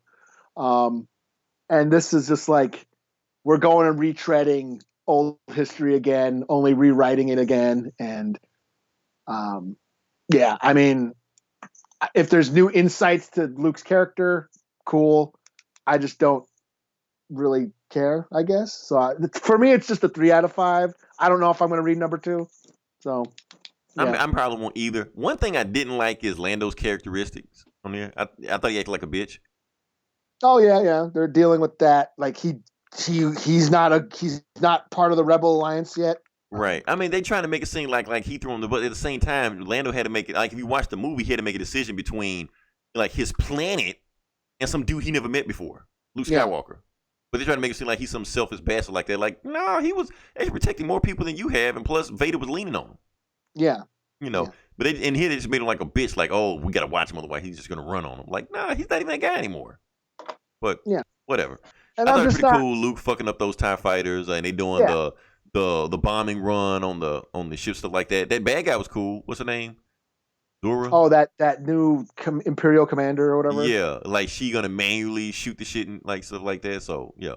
I mean, I had some moments. It's just like I don't need to know why Luke eventually becomes the good guy in Return of the Jedi. Like I said, I've read books, played game like Shadows of the Empire.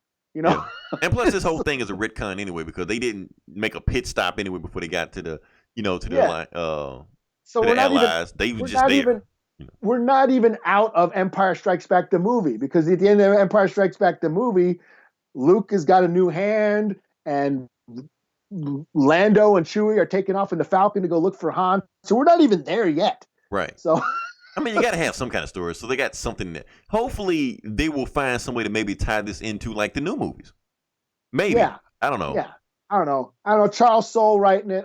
I was expecting a little more. I just like, I don't know. I don't need to. He's getting started. We'll see where it goes. I don't know if I'm going to read the next one. So. Oh well. Okay. So you got any other ones? Just that Joker Harley book. Oh yeah, you should have been to that one. Did you read it? Nah, I saw it. I was like, I'm good. They keep throwing too many Joker and Harley books at me. I'm kind of Jokered and Harley out. I liked it. It's Harley's a serial killer profiler investigating this serial killer called the Joker. He's going around, killing and mutilating people in weird ways. We get a backstory on this version of the Joker, so it's another Joker origin story in a sense.